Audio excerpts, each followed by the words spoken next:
Lokuta monene, lokuta monene, oya kanisaka, epere kokufa, oya. Bopusana, moyen mosusu akosa les alités. Avancez. T'es un tapis rouge. 2, 1. Voilà, c'est avec joie que nous commençons cette émission parce que les nouvelles sont quand même bonnes. Hein. Les nouvelles sont vraiment bonnes. Là, je viens vraiment de consulter les billetteries de Fally Ipupa, que ce soit pour Lille, pour Marseille, pour Nantes également. Mesdames et messieurs, il y a du bon. Bonjour, bonsoir, tout dépend de l'heure à laquelle vous allez suivre cette émission. Bienvenue sur la Bev officielle avec Tonton Bev, le transfert le plus cher de la presse congolaise internationale, la 12e merveille, les motivés de toute une génération. Monsieur Autotune, NFL, cerveau penseur, jumeau de la vérité, l'intellectuel pratiquant. Moi, je ne suis pas au milieu du village, mais au-dessus du village. Mesdames et messieurs, pour les fanatiques des Fally Ipupa, pour les mélomanes de la bonne musique, les mélomanes de la musique congolaise, ceux-là qui aiment l'évolution de la musique congolaise, en tout cas, les nouvelles sont bonnes. Fally Ipupa est en train de fracasser Marseille et Lille, et Zénith de Lille. Fally Ipupa est en train de faire subir à la salle d'hommes de Marseille une frappe chirurgicale, mesdames et messieurs, de haute facture. Mettez-moi des likes. Mettez-moi des likes parce que, à un moment donné, il faut s'expliquer. Il faut dire les choses telles qu'elles sont. Bandeko. Musicien congolais ou à danger, va s'arraper dans Mboka. Parce que ça maintenant, c'est une analyse comparative. Le Congo, c'est un pays béni des musiciens, des chanteurs, des talents. Il n'y a que des talents au Congo. Au Congo, nous avons Kofi Olomide, Werason, J.B. Piana, Inosbi, Gez Mawete, Ferregola, Héritier. On a connu des Luambo, des Taboulay. On a connu que de grands. Et ceux-là que je viens de citer ici, ce sont des grands, ils font partie de l'histoire de la musique congolaise. Mais il y a une exception. L'exception qui confirme la règle. Celui-là qui trône. Celui-là qui qui survole au-dessus de tout. Il s'appelle Fally Ipupa. Ndenge na bino nanga bozomona na écran. Sur le côté de la minute pour nous à Marseille, mesdames et messieurs, exaté. Les billets sont épuisés. Et le coup la batunyo sur la messanika na lokuta.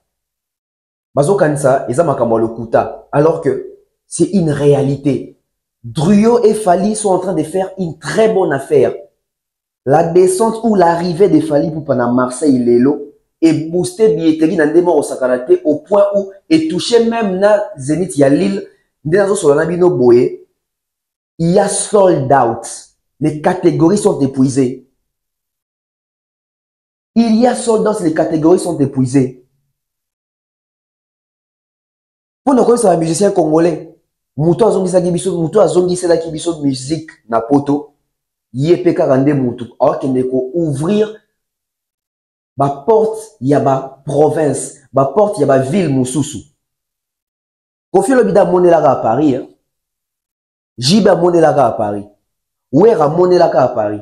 Fera Monelaka à Paris. Batutu Monelaka à Paris. Musicien liboso ya Congo et surtout ya Rumba ou embara na Lingala. Azo signé ko beta na ba ville pe na ba province Moussousou à part Paris. Na France, na ba salle y a plus de 5000 places. Fally Ipupa na nous beta te na province na salle même il y a 1000 places. Après, je peux être gentil. Peut-être sur la province, peut-être sur 1000 places. Mais plus de 5000 places, Moutali Bosso à Salia, Moutali Bosso à Bandiango, Peso Simba et à Fally. Bravo à Fally. Il a amené notre musique loin ici, et Maraté. Musique ya Congo Kala, na province, papa, au banana ndeni. Na ville, Moussous, au banana ndeni. Biso tout dit que musique ya Congo, musique na biso à Kinshasa, biso à Congolais. Surtout que mettre la poto, to kangamaka na Paris. To kangamaka na Paris. Ba misa biso ebele ba to meka ko beta na Belgique, ba monde ba beli ba pema. En commençant par Inosbi, qui na héritier Watanabe. Ba monde ba to beli ba pema même quand na Belgique. Mais un Fally qui nous fait LDLC Arena na Lyon. Na salle moko, il y a 16 000 places. na parité, salle moko ya 16 000 places, na Lyon. Un Fally qui nous fait Arkea Arena, na Bordeaux, salle moko ya 11 000 places. Oui, ça va devoir, hein. Ce sont vraiment des devoirs. Et musicien na ba fanatique na yo, to lingi soute boya ko lobaka ko finga ba tuté misalande. Oye baka ko le Fally, bravo. Oza succès ko le Fally, bravo. Oza ba fanatique ko le Fally, bravo. Ça la plus que Fally kasi. Lucas Salmoro na province na Lyon, ils ont la 20 000 places et les cas 16 000 il y a LDLC. Lucas Salmoro na Bordeaux et les cas 11 000 donc il faut mettre 15 000 na Bordeaux. Touti wana to komi de na Marseille, yaka na Marseille, beta Salmoro il y a 10 000 places parce qu'il fallait mettre 8 500 places. Au loin na Marseille, ok na Lille, Zénith à Lille ils ont la capacité à 7 000 places. De quoi il y a 7 000 places, yo kene na Lille, beta 9 000 places. Et puis, quand on a Nantes, il y a 9 000 places. Auquel à Nantes, il y a 11 000, il y a 10 000, il y a 15 000 places. Bon, on a des musiciens congolais morota au Salamo. Musiciens congolais morota au Salamo à part Fally, Ipupa. Notre musique est souffrir mingi. Et bah, musicien Nabiso, bah, ça, il va faire ébélé. Toi, applaudir, bango. Mais seulement, bah, musicien Nabiso, bah, côté Nabiso, bah, concert, il y a la province, bah, ça, la mine l'été. Et bah, ça, là, il fallait zobeta. Ils ont saloté batoni en 2021, ils ont saloté batoni en 2022, ils ont saloté batoni en 2023. Ce sont des salles qui existent. Il faut te dire Bisarabango. Parce que ah bazo kansake basal les basal la sika, basal les belé existent tant bato belé basal la succès mais donc il y a basal wana parce que basal na public te ko mimana sal wana. Basal na public te ko landa bon na basal wana. Depuis musique ya Congo banda seul Fally des musiques n'a adopté dans le public externe pour les kabamisé nyonso. Papa, bah oui, il avait un public externe. Mais dans le concert, c'était difficile de voir ça. Kofi a essayé. Mais dans le concert, c'était difficile. Au moins, encore, il y a la communauté congolaise, communauté africaine. Fally, c'est pas seulement la communauté africaine. Fally est devenu un citoyen du monde avec sa musique. Sa musique entre partout. Ça perce partout. Il fait de preuves partout. Et il est à respecter. On a fait affaire, tout affaire. Et ça veut dire concerne la province, dans Salmoro, il y a plus de 8000 places. On a fait na wata, tout la vérité, tout sur la musique. Parce qu'à un moment donné, les chroniqueurs et l'interprètent aussi de la réalité sur terrain concernant les fanatiques et les musiciens. Alors, on va vous rapporter la vérité. C'est quoi la vérité? La vérité est que Fally a un autre niveau. Fally a atteint un autre niveau. Le niveau que Fally a atteint, Taboulay n'a jamais atteint ça. Le niveau que Fally n'a pas atteint, Rochero, Taboulay n'avait jamais atteint ça. Le niveau que Fally a atteint, Franco Lombo Makedi n'avait jamais eu à atteindre ce niveau. Le niveau que Fally a atteint, Kofi Opousse en a été. Le niveau que Fally a atteint, Papa Wemba Opousse en a été. Le niveau que Fally a atteint, JB, Wera, Ferré, Héritier, Fabrigas, quoi atteindre un monde. Parce qu'il a fallu travail mon corps et salama. Travail mon corps et salama. Tu me tournes la question, hein. Na Côte d'Ivoire, puis bazan na artiste. Na Côte d'Ivoire, bazan pe na artiste. Il y a succès pe. Mais est-ce que l'artiste na ba na kobeta na France hors Paris, baton d'ici pe na ba sala ba 5 000, 6 000, 7 000, 8 000, 9 000, 10 000 places. Na Cameroun pe bazan na artiste. Banani ba na kobeta na Paris et plutôt à hors Paris, na ba province na ba sala ba 10 000, 11 000, 12 000, 7 000, 8 000, 9 000 places.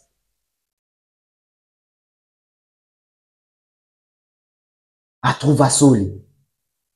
Azongisa penza concert na poto et résultat, résultat est palpable, résultat yango toujours mona. Résultat yango toujours mona. Pourquoi? Parce que lui n'a pas fait la musique, il y a distraction net il va faire. Il n'a pas fait la musique, il y a loyenge net il va wenge. Musique kaka poto ça la musique, le coup la papa mbazara star, biso beto ko star. C'est bien, mais finalité zani. Au moins, on a la musique pour papa Wemba, on a dit l'équipe papa Wemba, parce que porteur à vision zagi papa Wemba. Mais fallait aboyer comme ça la musique de quoi la moutou. Fallait dire non, proposons On va proposer. Félicitations à Fally et à ses fanatiques qui ont compris que musique Nabiso, qu'à Paris, parité. Tobi m'a fait hors Paris, to mesurer la force Nabiso. Tobi m'a fait hors Paris, to mesurer puissance Nabiso. Et ceux-là qui ne savent même pas utiliser des téléphones, comme manque on a, soldat, billet silité, billet sili. Pour de vrai.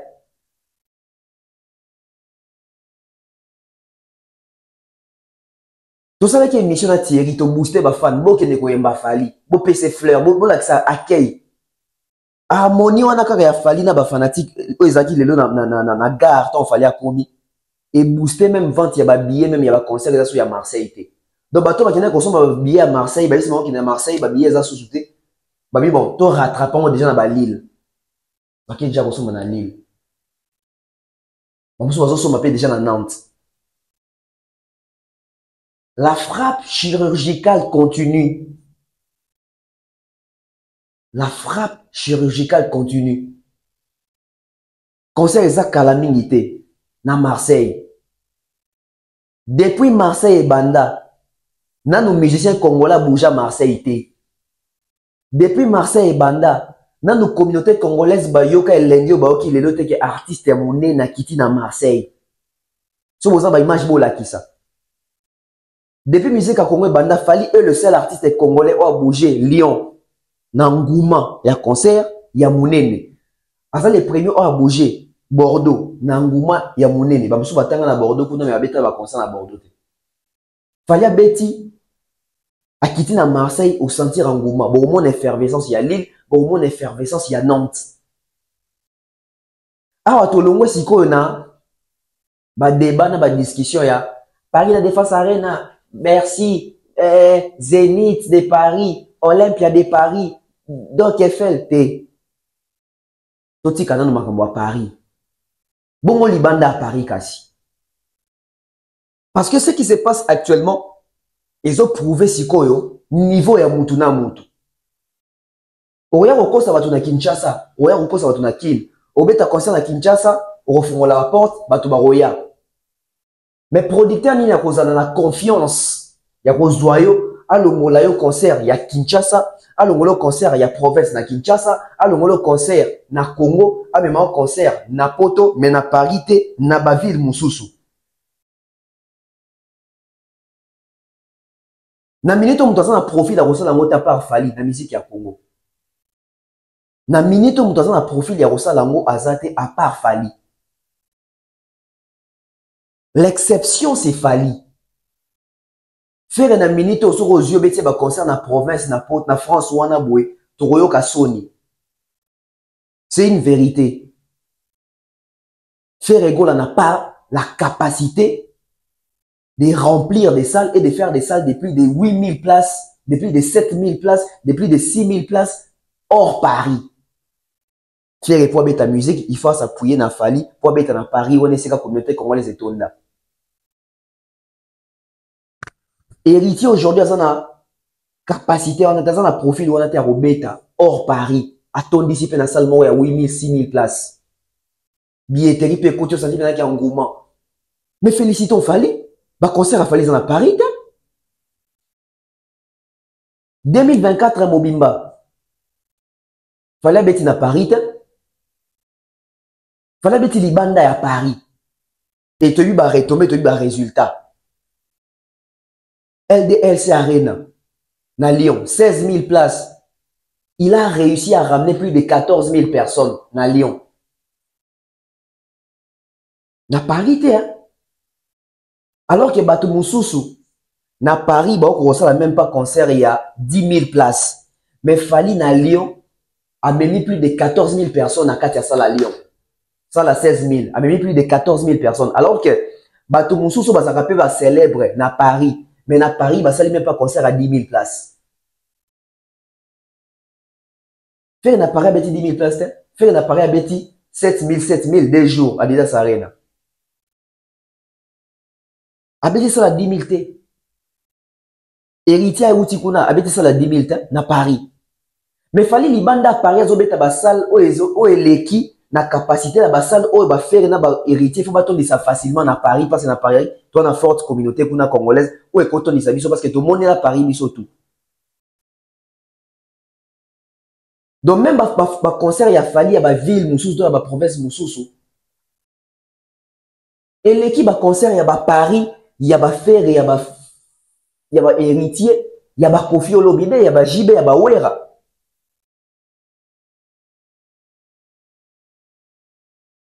Kofi Abeta Bercy, il y a 17 000 places. Mais est-ce qu'il y a même plus de 10 000 personnes? Wera Beta Bercy, est-ce que Bercy n'est pas dans le cas de Kofi? JB Beta Bercy, boye suite. Donc ça veut dire qu'il y a JB na Wera na Kofi, ba Beta na salle à 17 000 places, mais ba Koka koya na 17 000 places. Ba Koka koya na 17 000 personnes, ba Koka koya na 16 000 personnes, ba Koka koya na 15 000 personnes, ba Koka koya na 14 000 personnes, ba Koka koya na 13 000 personnes, ba Koka koya na 12 000 personnes, ba Koka koya na 11 000 personnes. 10 000 encore, il comme doute. Parce que bango tous ceux qui va vidéo na bango ya Bercy na bango ba filma ka fausse. Alors que tu yebi que Bercy a kalizani na 17 000 places et ça qui peut na ba gradin. Ba tu ba gradin ba zalati. Mais le quoi tozaki bana mike, le quoi to voyager na noté à l'époque, le quoi to yeba ki pototé. Le quoi tozaki bana mike. Ba Michel na biso wana biso ka ba buki Bercy, to sali Bercy, to dévierger Bercy, to fiakoli Bercy. Alors que Bercy fiakoula ba artiste. Ba ila biso ba masolo ke ba fiakola Bercy. Nzoka ndem Bercy ndem te fiakola bango.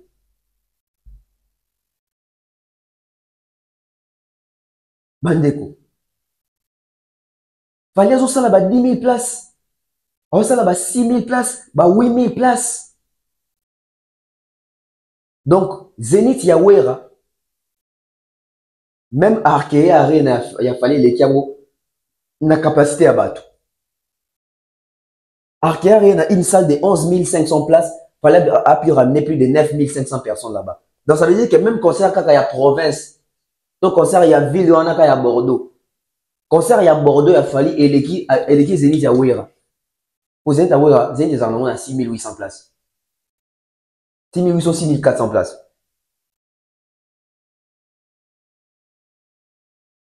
LDLC Arena ya fali et l'équipe Bercy a Kofi.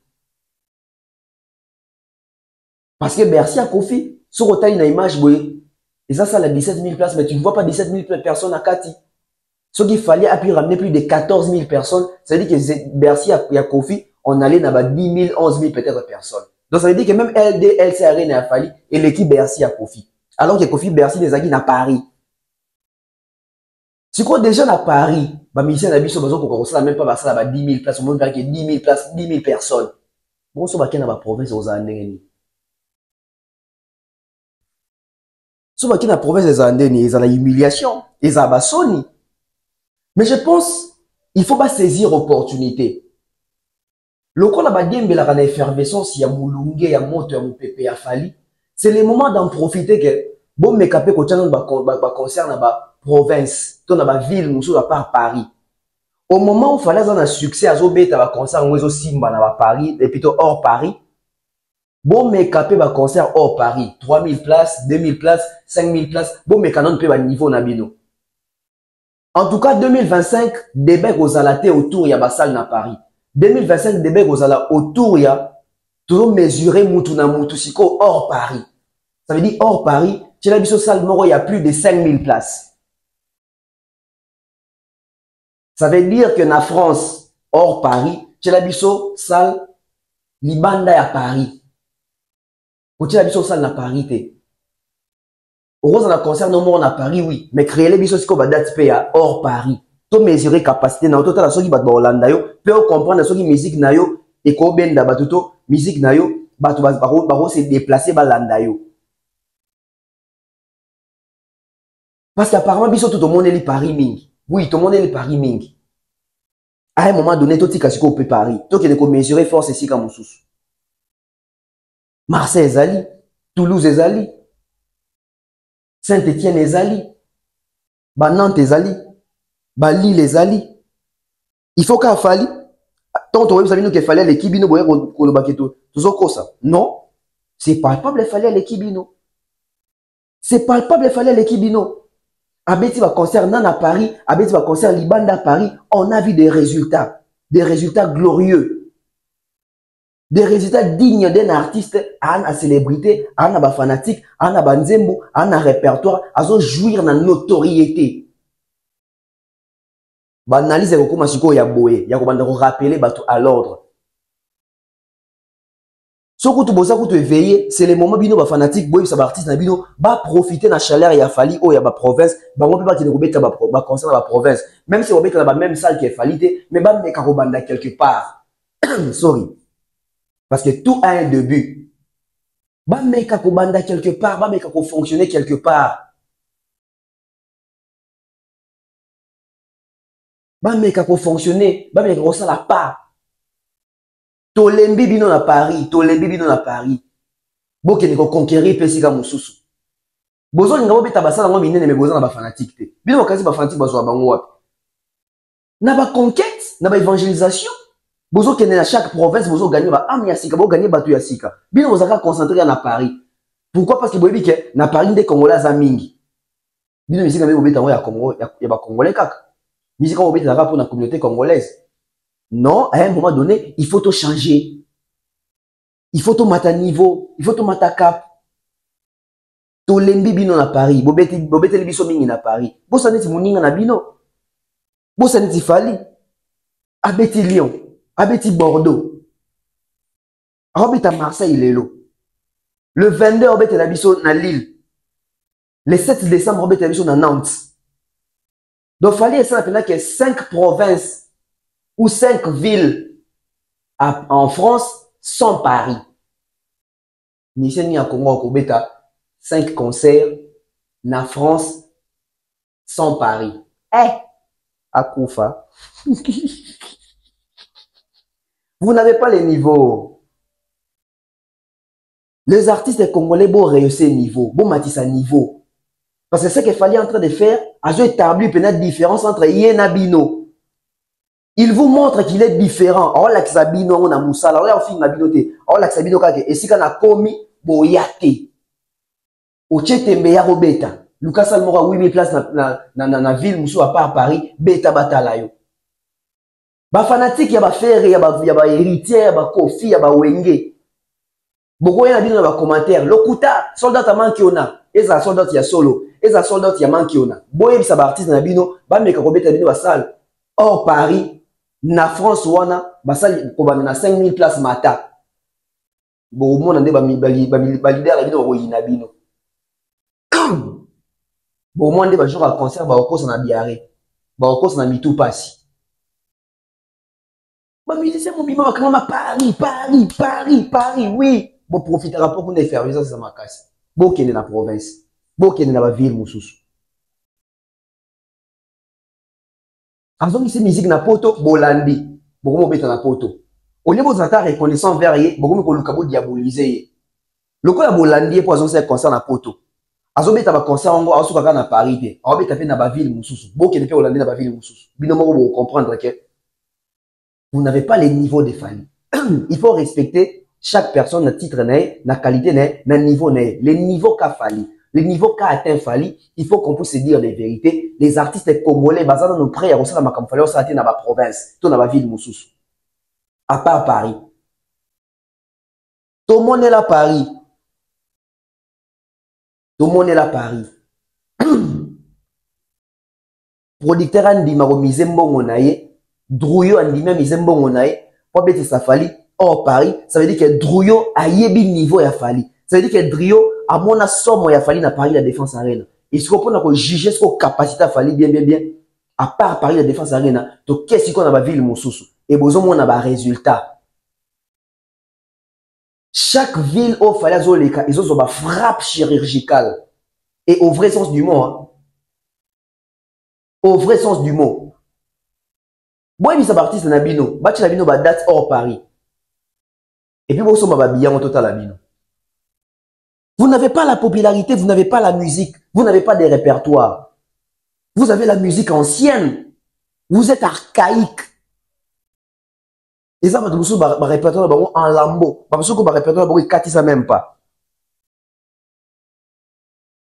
Qui est cet artiste congolais aujourd'hui, à part Fally, pas quoi en France, mais avec 5 concerts en France sans Paris. Donc ça veut dire qu'Abeti Tamsusu na Lyon, Abeti na Dijon, Abeti na Toulouse, Abeti na Marseille, Abeti Tamsusu na Lille, sans qu'Abeti na Paris. Fally l'a fait. 2024, on retiendra qu'il fallait faire 5 concerts en France sans Paris. Parce que tout va comment bien à Paris. 5 concerts en France sans Paris. Qui va les faire? Et puis réussite, hein? LDLC Arena, plus de 14 000 personnes. Arkea Arena, plus de 9 000 personnes. Lelo Marseille sold out. Zenith à Lille Pesos annoncé qui toque. Boyoka sold out kuna. Na Nantes, Babiye Zanan. Donc ça veut dire que sur 5, Fally à 5. Il n'a pas fait Paris. Il n'a pas fait Paris. Parce que Bangaba Tamao à Paris, mais il n'a pas fait Paris. Hors Paris, qui va les faire? Est-ce que Ferré peut faire 5 concerts hors Paris? Est-ce que Héritier peut faire 5 concerts à Paris? Et plutôt sans Paris, est-ce que Kofi Olomide a pu 5 concerts en France sans les campagnes Paris? Est-ce que JB peut les faire? Est-ce que Wera peut les faire? Est-ce que Fabregas peut les faire? Est-ce que Bina Filé, je ne sais qui est Robinho Mondibou? La puissance respecte la puissance. Et les niveaux qu'a atteint Fally, mesdames et messieurs, tous à la montée, m'a bêté, vous avez un niveau à Fally dans la musique à Congo-Zate. Je parle ici en tant que chroniqueur avec ma statistique mieux possible et les faits autres, tout le monde dans la musique, vous avez aveugle à Zate. Vous avez moins à mouké à Zate. Toi, Bissot, on a plus de 25 ans. Vous avez moins à mouké à Zate. Ça veut dire que Moutou Oazobé a 5 concerts dans l'année moko. En France, sans qu'elle ait par Paris, bravo à lui, au monde. Il faut tomber télé maboko et faire comprendre aux autres que bon, l'exemple à Fally, faites comme Fally. Au cas où vous n'allez pas faire comme Fally, bon, on a droit de mettre une comparaison à Fally. Seule comparaison, ou bien vous avez un droit exact qui est au rappel à Rabino, qui est Fally Aza, et puis tu rappelles à Fally qui est Bino Bozali. Donc ça veut dire que pour Fally Aza la numéro 1, il faut Bino ba numéro 2, 3, 4, 5, 8 Bozala. Et pour Bino ba numéro 2, 3, 4, 5, 8 Bozala, il faut Fally Aza. Des comparaisons, on doit rappeler Bino Angwana. Fally est numéro 1 parce que vous êtes là. Vous êtes là parce que Fally est numéro 1. Les concerts, c'est là, bientôt, Calamité. Les concerts, c'est là, bientôt, Calamité. Et l'entrée des Fally, dans Sarabino déjà, l'entrée des Fally de ce soir, mesdames et messieurs, donc Québec est quand même entré à Paris, la Défense Arena. Croyez-moi sur parole. C'est que vous allez voir. Non, donc, Congo, il faut tous ces pilatons, musiciens, on va faire ça à concert, on a nos Congo, on va faire ça sauter. On a musicien Congo, on va faire ça sauter. Seul Fally, on va faire ça à concert, on musicien Congo, on va faire ça sauter. 2024, l'année des vérités et des recadrages, au vrai sens du mot, sans pour autant insulter, mais avec des vérités qui blessent, parce que ce sont des vérités qui doivent être exposées sur la place publique. Ah ouais. Bana Poto, ceci est pour vous. Souhaiteriez-vous passer des vacances à Kinshasa? Êtes-vous désireux de séjourner dans un environnement exceptionnel, réunissant un confort incroyable et respectueux des normes sanitaires? Voici pour vous les appartements IESD. Situés dans la commune de Lemba, quartier Salongo, sur route Bypass au numéro 18 837, près de la station Fina, vous trouverez des appartements de qualité avec des chambres classe, une cuisine américaine équipée, un salon accueillant, sans oublier de l'air conditionné. Tout cela, tenez-vous bien, à un prix défiant toute concurrence. Pour toute location, un pourcentage sera versé à une œuvre caritative. Vous pourrez ainsi aider une personne dans le besoin. Contactez-nous au 0032 48 58 37 003.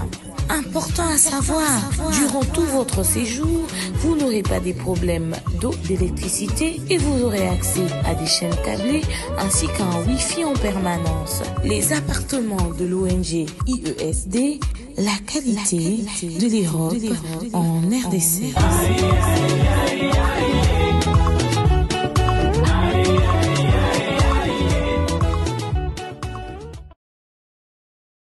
Et vous êtes en train de voir, merci de nous retrouver après la pub. Ça, c'est une analyse qui perce. C'est une analyse qui démontre la grandeur de cet artiste congolais qui s'appelle Fally Ipupa, qui est en train de faire des merveilles, qui est en train de faire ce qui n'a jamais été fait dans la musique congolaise. Je garde encore une vidéo avec moi de Kofi Olomide qui a dit un jour sur le plateau de Papi Mboma que Fally Ipupa, c'est l'artiste congolais qui a fait l'exploit le plus extraordinaire de la musique du Congo. Donc ça veut dire que Kofi Olomide comptait même yemo na kati que à cela jamais exploit extraordinaire pour les Fally. À Lobango, en 2015. Non, 2016. On a raison. Mais na boy, na sepela lelo, raison on a la joie. Il ne faut pas tout dire maï na monoko. Il ne faut pas tout se voiler la face. Génération à l'éloyo. Moutazo Kambango, Batbao Salamagam en fonction, il a fallu Ipupa, DiCaprio la merveille. Oh, lobby, vous avez douté naïe. Génération à l'éloyo. Moutazo Kambango, Batbao Salamagam en fonction, il a fallu Ipupa, DiCaprio la merveille. Oh, lobby. Génération à l'éloyo.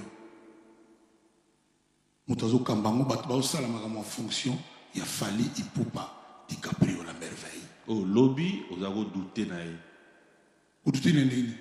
Na ba capacité naïe. Non, na tu ko lobano ke mutu azao lobake, ba lo alinga fa. Mais quand c'est mutu ango pe ada tout le monde dit personne ne parlerait à personne. Donc voilà. Ngana lo ba bravo Fally.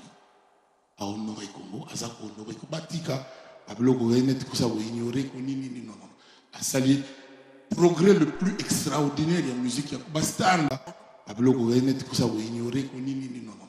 A sali progrès le plus extraordinaire de la musique ya ba star. O aza ko honorer ko batika, abloko renet ko sa ko ignorer ko nini non non.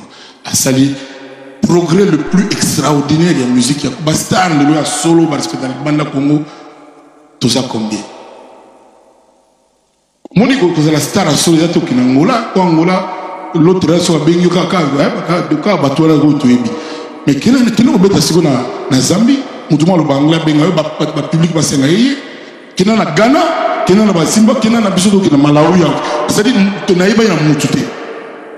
Ce garçon là a fait à quelle musique na biso donc à Kenya nango. Et puis je me suis amène Boutat Fally Fally a fait l'exploit le plus extraordinaire et il continue de le faire. Quand on confie à l'Obarbon, ils arrivent en 2016, les autres en 2024.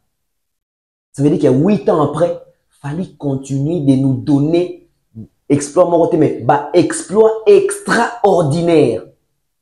Nani na musique à Congo, c'est bêta, na Lyon, na salle à 16 000 places. Nani na Congo, c'est bêta, salle à 40 000 places.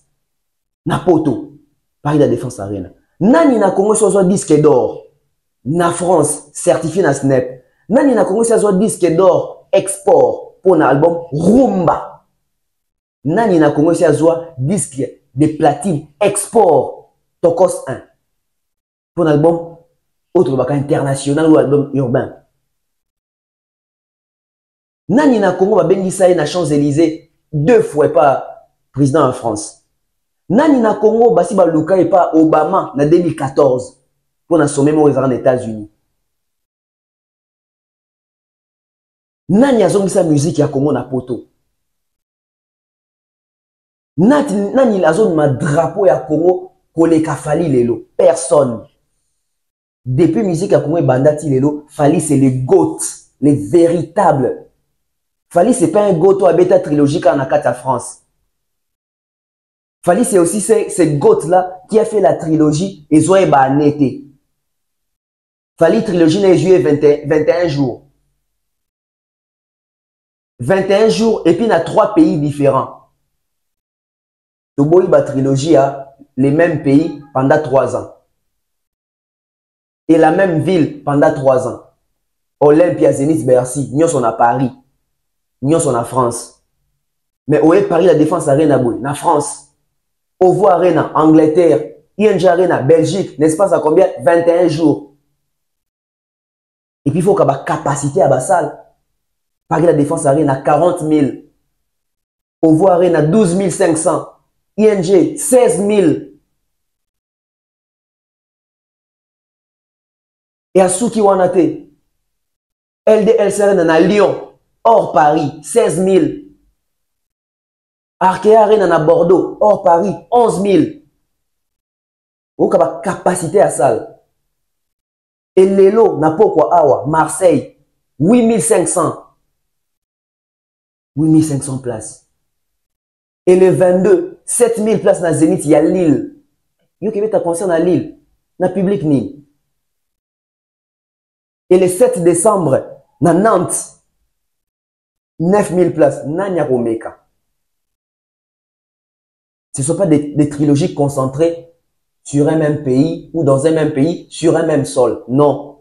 Il faut déplacer la trilogie. Il faut déplacer les publics. Il faut conquérir la zone dans le secteur Moussoussou. Il faut conquérir la zone dans le secteur Moussoussou.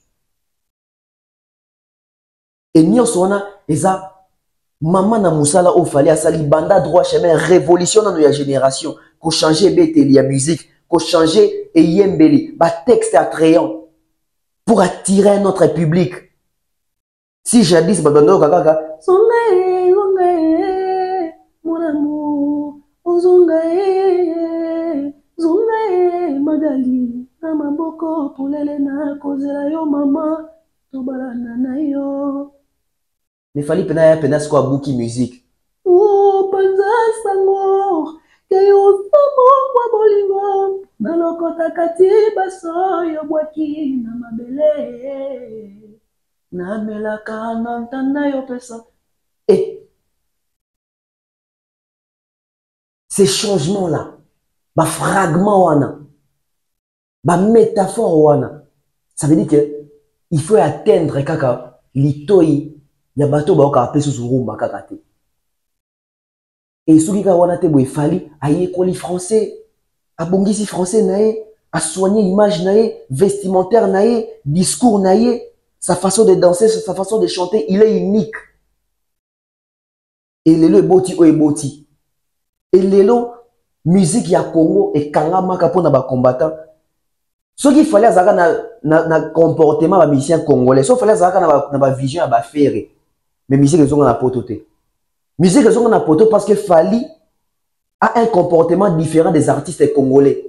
Donc Fally azan oko l'artiste congolais, ça se comporte comme artiste congolais. Yango makamuna epé et fongo là siko concert na poto parce que il fallait qu'on déverrouiller système ya poto par un artiste qui se comporte comme un artiste ya poto.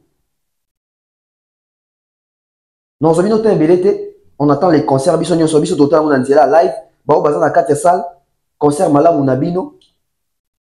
Fally, ça s'annonce très bien, en mode ba sold out, ndenge zalaki.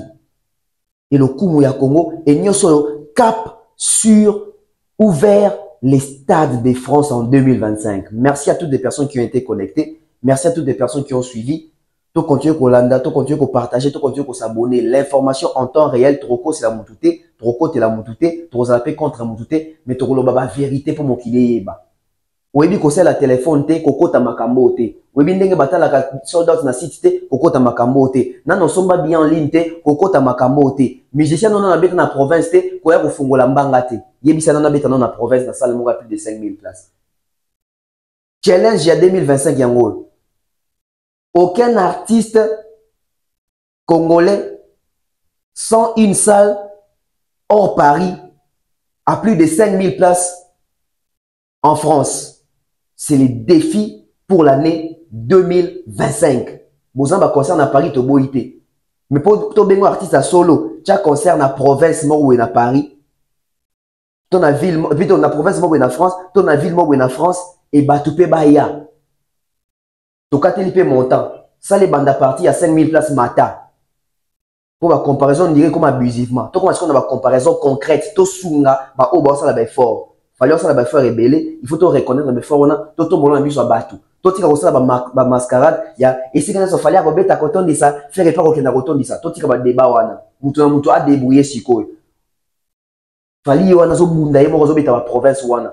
Et ko bunda na boy au monde na artiste rebelle so ba esprit. Bon beta ba province wana. Pour Moutoumou Bakenda qui a démystifié Ango. Il s'appelle qui? Atrouva Soli, Fali Ipupa. Bonne chance à lui, bon vent à lui, bonne application à lui pour les concerts de ce soir. On se retrouve demain pour un décryptage. Trop constaté. Sur les concerts, on est Zamabe et Zato, le Bakizamabe. Sur les sont Zamabe, tu vas Zamabe. Sur ton monde, va quitter ta vie, tout le monde va quitter ta vie. Mais sur ton monde, soldat de l'équipe qui toko. Pour y recouvrir, ça tombe Tamaboko pour prochainement améliorer, à Bakisali Soussou, Bakisali Soussou.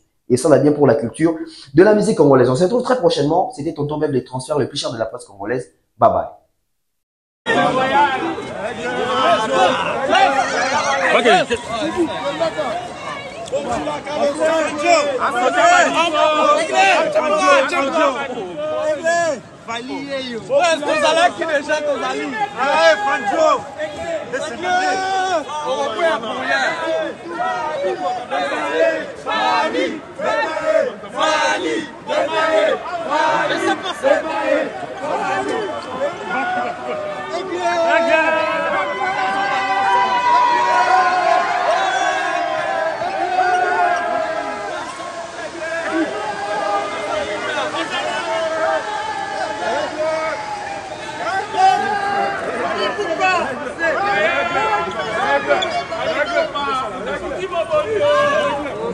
Ok. Ok, direct.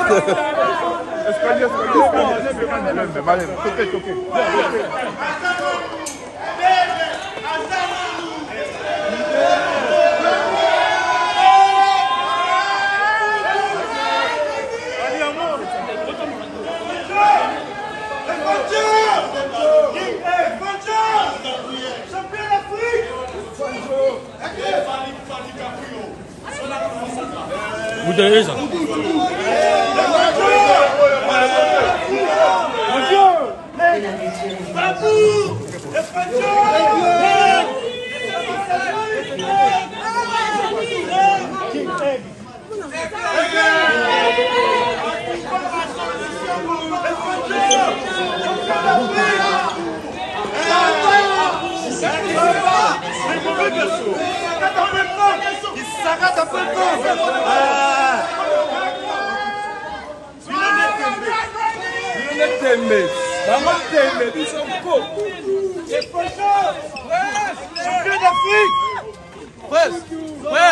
Champion d'Afrique, Fanjo. Le Sako est quand Fali. Beaucoup là, Carlos Sako.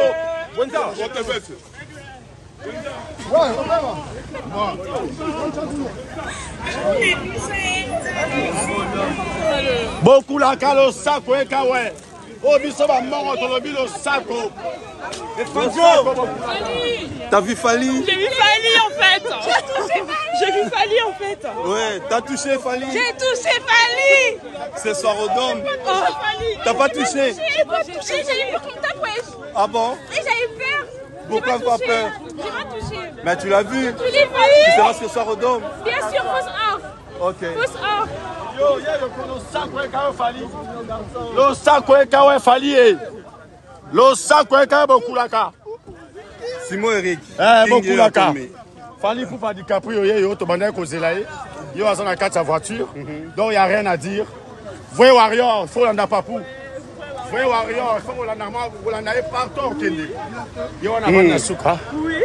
Azana na quoi on a qui toque. Bah tata, tu l'as pas touché? Non, j'ai pas touché. Maman ça dans la terre Quelqu'un, l'inondé batembe. Mon bon début qualité. Fali pour pas DiCaprio, on a carte à Marseille. Ah, faut l'anda papou. Voyez Warrior, faut l'anda moi, vous l'en avez partout kende. Yo on a vendre sucre. Oui. Azana na quoi on a qui toque. Bah tata, tu l'as pas touché? Non, j'ai pas touché. Maman ça dans la terre Quelqu'un, l'inondé batembe. Mon bon début qualité. Fali pour pas DiCaprio, on a carte à Marseille. Ah, mon bon début qualité.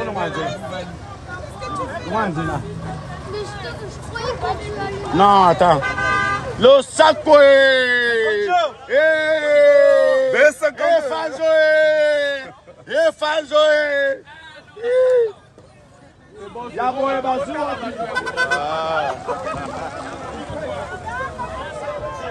Ah, mais elle n'a pas parlé. Comment remettre la Fally, la fleur, ton impression? It was very nice and she seems very friendly. Yeah, it's a D'accord. pleasure to me. Ok, tu seras là ce soir? Wirst du heute am Abend Dom. noch sein? Yes. Yes, Ok, you will be merci. there, yes. D'accord, madame, à tout à l'heure. Ouais, à tout à l'heure. Ok, à tout à l'heure. Alors, madame, à tout à l'heure au Dôme. À tout à l'heure. Ok, Tous les merci. Centrafricains, il faut venir. Ok. Du Baramon, du Baras de quoi? Fally Poupa. Fally Poupa. Fally Poupa, oui. Une star. Allez, mesdames, donc à ce soir? À ce soir. Ok, t'as touché Fally? Oui. S'il veut, je pars avec lui. Ok. Allez, à ce soir. Nous, on va au restaurant. Allez, on s'apprête ce soir. De nos jours, l'hygiène intime est une priorité.